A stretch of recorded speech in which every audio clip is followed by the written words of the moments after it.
Welcome back to a Shaun short episode on the Always Another Game podcast, where we go deep inside my mind to share a story from my sporting days or just experiences that I've come across that's helped me transfer what I learned from sport into parenting, into business, and into personal development.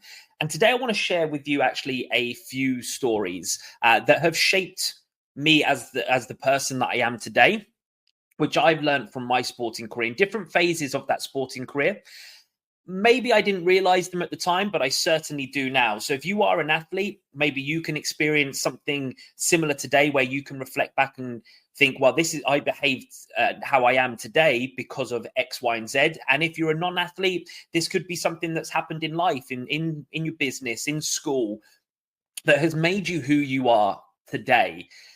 And the whole point of this podcast is just to get you thinking, to raise your self-awareness, to show you that skills are transferable. And if you're good in one area, you can be good in another area. If you're great in one area, you can be great in another area, as long as you move the skills across.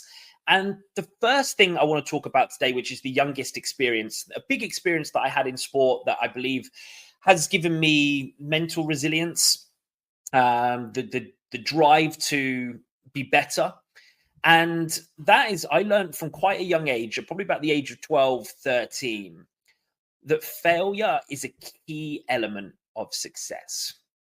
Now, in ice hockey, you play for your country. You play for England rather than Great Britain, which comes in later, under 18. So you play for England first, and that comes in under 14. So it was about 12, 13. And they have this prestigious end of season junior tournament called the conference tournament. And from that, you get selected into the School of Excellence. And from the School of Excellence, they pick the England team. Now, it may have changed now, but this is how it was back in my day.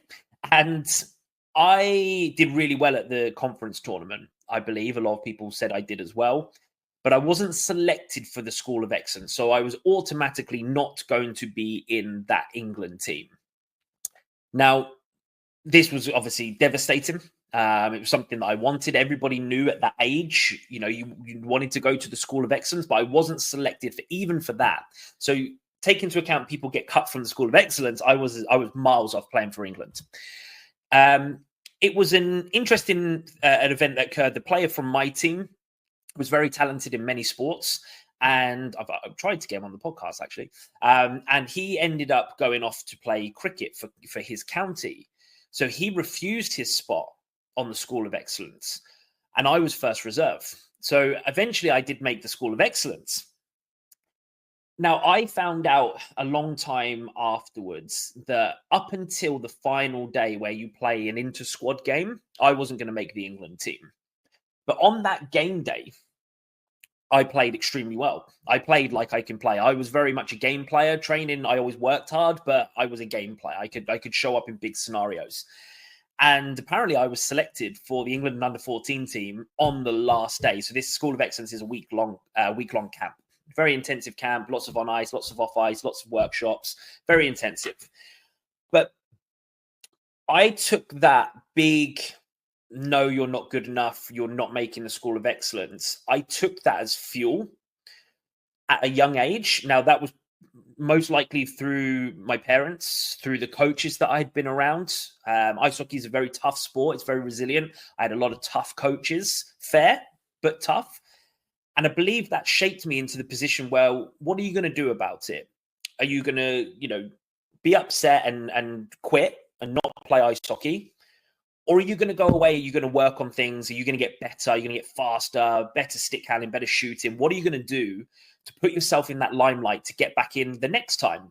Now, my thought was it was going to be the next time around. So a whole season away of work.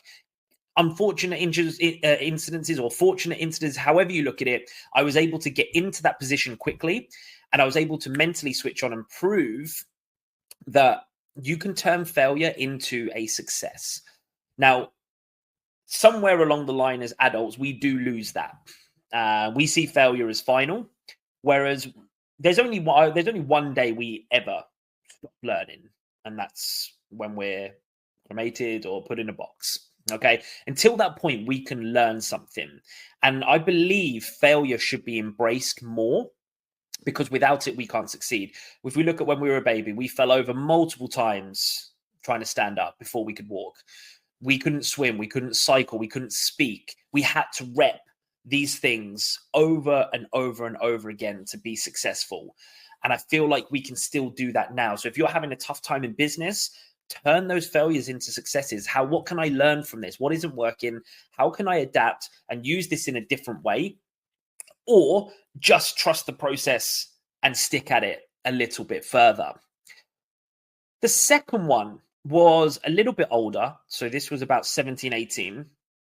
And it was either proving other people wrong or proving myself right. Now, the way I look at it now, it's the latter, proving myself right. Whereas when I played ice hockey, I did a lot of proving, or a lot of my drive was to prove people wrong. I was never a quick player.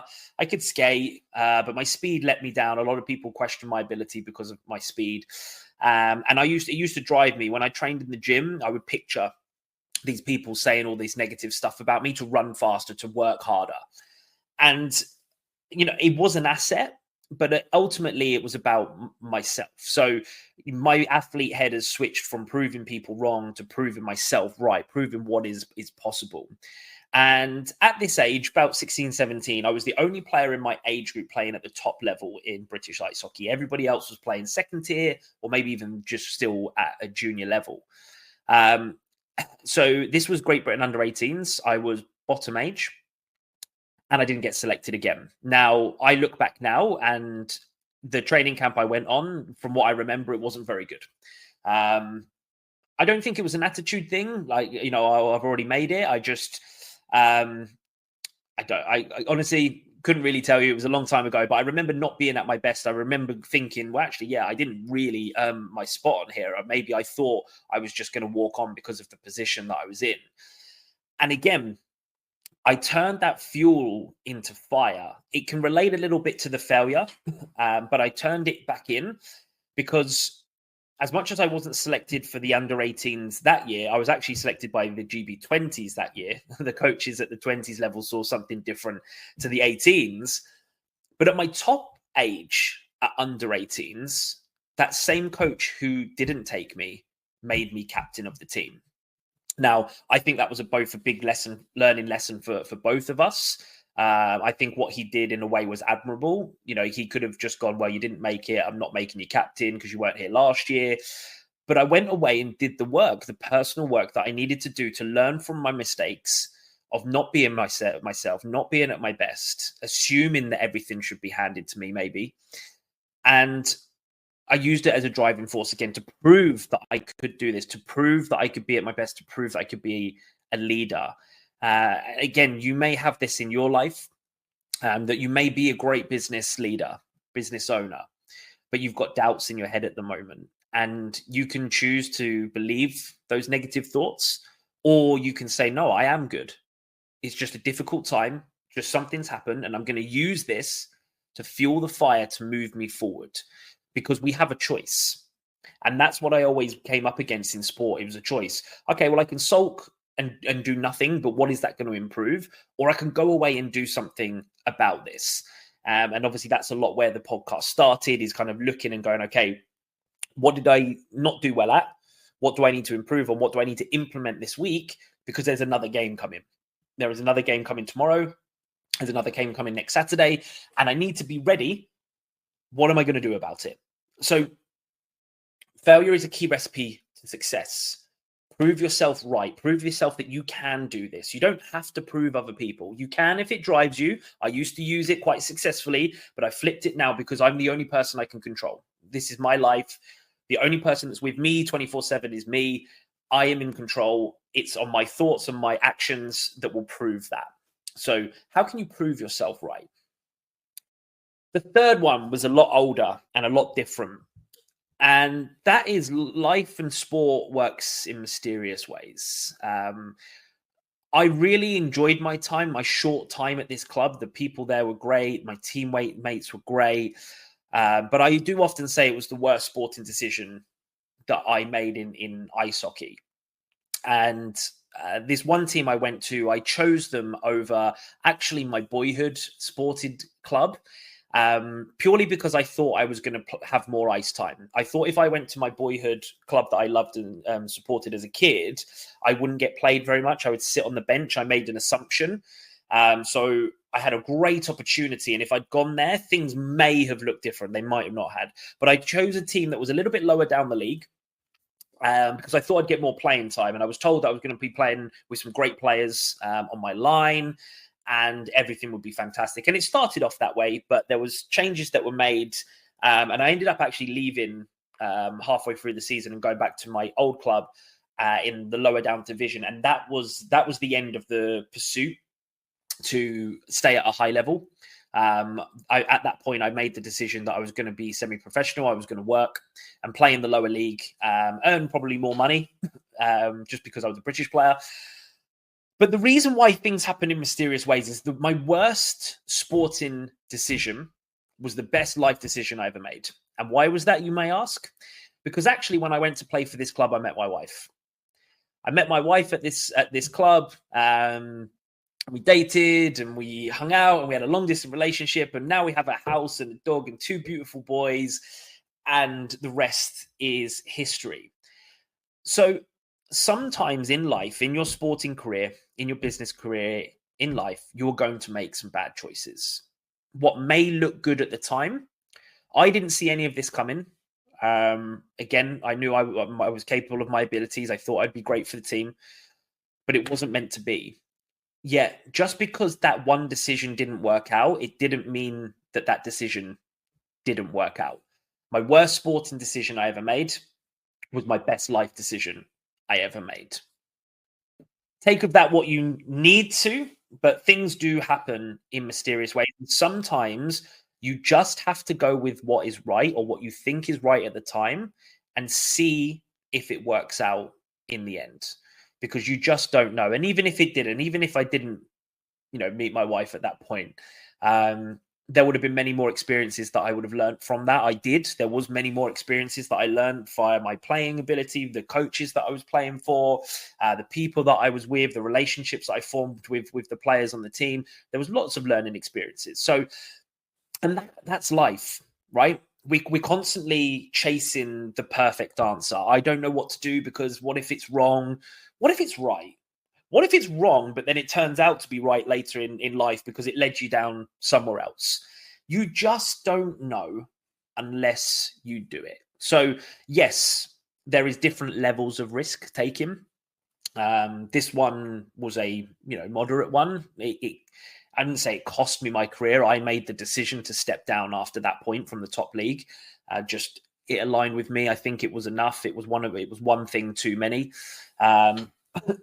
But again, it all worked out in the end. And that's what I've shared a number of times on this podcast, is that everything that I went through in my whole life has led me to this point that I'm in right now with what I'm doing, what I'm passionate about, helping other leaders take control of their life, put themselves first.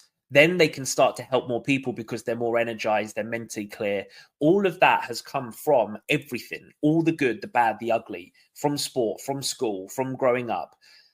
That's led me to this point today that I'm talking to you about all this stuff and inspiring you to continue to take action and raise your self-awareness in how skills are transferable. Isn't life just a wonderful thing? Hopefully you've taken something away from that today. I'd love for you to DM me or share any of your stories, your sporting stories with me. It's always great to hear them. You can find me mainly on LinkedIn, just under Shaun Thompson. I'm on Instagram as the Behavior Change Coach.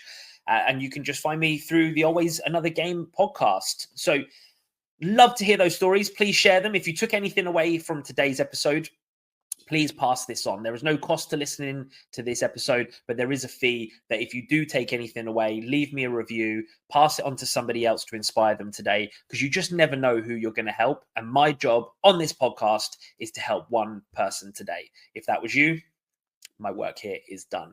Thank you, everybody, for tuning in, and never, ever forget that there is always another game. Take care.